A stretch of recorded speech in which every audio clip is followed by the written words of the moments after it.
major split. How about the Yankees win and a loss? So, doubleheader at the stadium. We're going to dive into games 1 and 2 of this doubleheader, this wet, rainy doubleheader at the stadium. But before we do that, hit that subscribe button. Yes, that gap is beginning to close. Listen, this is Yankees Digest, bring you all things Yankees. The gap is closed. It's closing. Not subscribed and the subscribe. Let's keep it going. We are rapidly closing in on 2,000 subscribers right here on Yankees Digest, bringing you all things New York Yankees. So let's just keep that same energy. Let's keep it rolling. Keep on coming on this journey, and we'll get to the promised land. But without further ado, let's dive into game 1 because it was, again, doubleheader, old-fashioned doubleheader at the stadium. Let's see what happened in game 1. Verdugo and Gil shine in game 1, and you know how game one's typically fare. It's a half-empty stadium, especially during the daytime. People are still at work. They don't make their way to the stadium until the nightcap. But in game 1, Alex Verdugo absolutely shined. And again, Doogie is beginning to look like the Doogie he was over in Boston. 2 doubles. He also drove in a run as well with a ribby, and really good swings the last few weeks. Let's give Doogie some love. Let's dive deeper. And again, these numbers he's beginning to look like himself. I love the chain. I love the bling. And again, you want to see on base. You want to see ribbies. You want to see contact. You don't want to see a lot of strikeouts. And Doogie's giving you something. That's all we've been asking for. We need something in this lineup other than the big dogs, Juan Soto, and all rise, here comes the judge. So, and Verdugo's beginning to give that to the Yankees out in left field. You already know he's going to give you a Gold Glove defensive effort every single night, but he's beginning to rake. And he was the star of the show in game 1. The offense, it was a little bit of everybody. You got ribbies from Judge, Verdugo, Wells, Cabrera went deep with a home run, porch job, and Volpe as well. Each of them contributed with 5 ribbies total.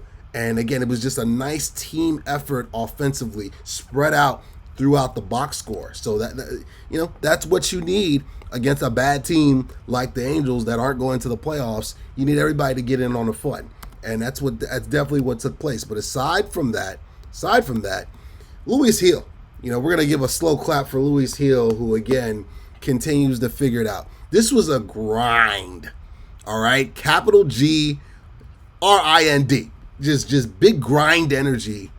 5 innings pitched, so he definitely was in line for the decision and got it. 5 walks.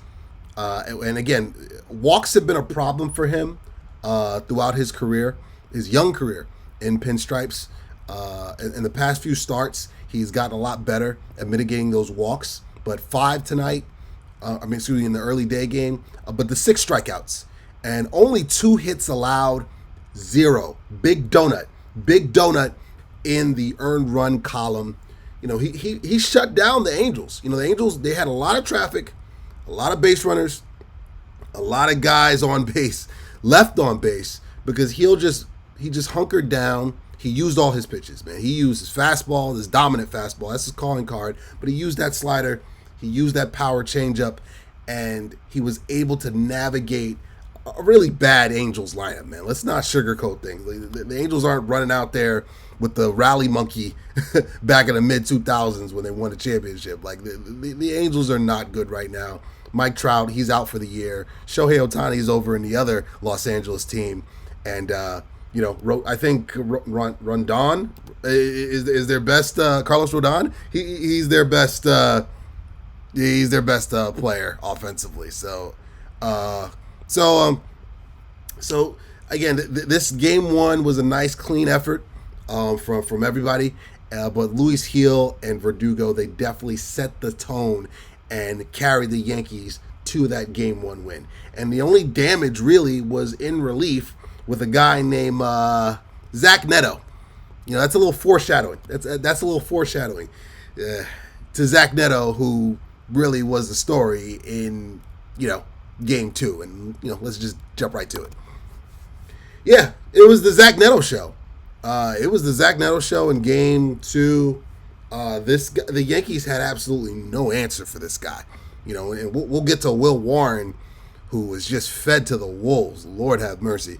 But it was the Zach Neto show. Had a grand slam, had 6 RBIs. He had a 2-run home run in game 1, then followed it up with a grand slam in game 2. And it was just the Zach Neto show starring Zach Neto. I mean, this guy looked like Mike Trout. He looked like Babe Ruth up there because the Yankees just had no answers for this guy. And he just did big damage all throughout this game. And, his grand slam blew the game. He blew the doors wide open on game 2. I mean, it was a 2-0 game. Warren was trying to navigate and get out of it, but just wasn't able to do it because he gave up the big blow. And we all know what the big blow is on this channel and on this network. Yankees Digest bring you all things Yankees. It's that big home run or that big extra base hit that just blows open the doors of a game. And Neto provided that. Really, that once that grand slam hit, I was watching it on Prime. I pretty much turned it off after that. Like, there was really nothing else to watch in that game too, because that made it 6-0.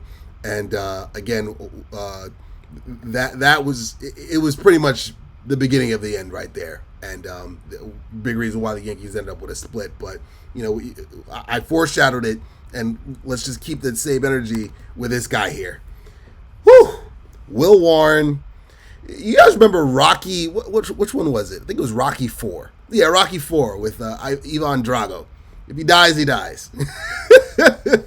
Lord. Aaron Boone was just like, kid, this is a doubleheader. We don't really want to use too many more bullets from the bullpen. We got a game 3, which is pretty much going to decide the series tomorrow in prime time. I'll be at that game, by the way. He just had to eat it. Will Warren just had to wear it. And kids, cover your ears. Women, hide the women and the children. 4 1/3, 8 hits, 8 earned runs, 3 walks. He was able to salvage 6 strikeouts, but man, oh man, 8 hits and 8 earned runs. That's a good way to end up back in the minors. And again, this is a doubleheader. So you call up that extra starter, that 6th starter, waiting to basically do spot duty in case somebody goes down. Remember when Cole was a late scratch a few weeks back. And again, this is a doubleheader. So, what you're going to do here is you're going to put somebody in and basically give some extra rest to your traditional starters. So, I mean, this happens. There's 162 regular season games. You're going to have instances like this where, you kind of sacrifice a game for the greater good. And the sacrificial lamb was this poor guy here. I feel so bad for him. And all I keep hearing is, hello, darkness, my old friend. That's all I hear. Because, oh, man, this was him watching that grand slam fly into the bullpen early in the game that really ended the game for all intents and purposes. And you feel for Will Warren, but he's a young guy.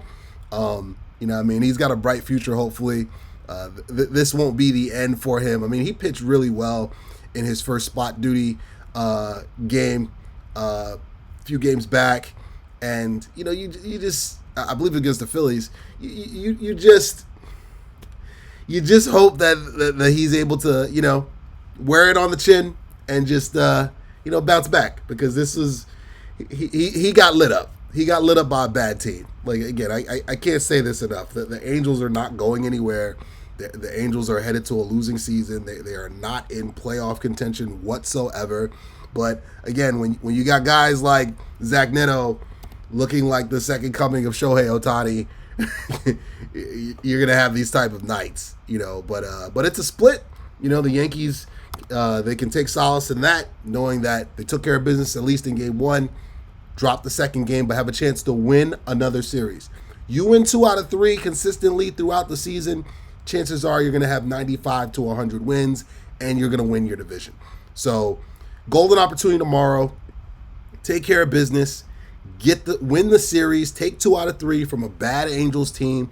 I'll be there. I'll be there in 4K. Shout out my main homie Edwin from Penn State. I'll be watching the game with him and another homie at the stadium, at the palace that that Steinbrenner built. Yankee Stadium. I'll be in the Bronx. But Yankees are 68-47 now, deadlock tie. The Orioles won. They knocked off the Blue Jays, who are also in rebuild mode without acknowledging it. Deadlock tied in the AL East. And again, 40 some odd games left. This is going to come down to the wire. You'll see this pretty much in all of my recaps, just doing a little check-in, and you'll see it at the bottom 2 on the base bar. Man, this is going to come down to the wire with Yankees and Orioles just rock'em sock'em robots until somebody comes out on top. And the loser, they'll have the wild card round and all the anxiety that goes with that. But that does it here for Yankees Digest, bringing you all things New York Yankees. It's your boy, Ugo Onyianta. Thank you for coming on this journey. Thanks for coming on this ride. We started with a bobblehead. We're not going to end with a bobblehead because the Yankees took a loss. But Yankees go for the series win tomorrow. I'll be there. And, of course, when I go to in-person games, I recap that. So I'll be recapping that as well, fresh off the stadium. So thanks for tuning in. You guys are the best. And come on back. Come on this journey. Come on this ride. Gang's all here. See you guys later. Take care. Peace.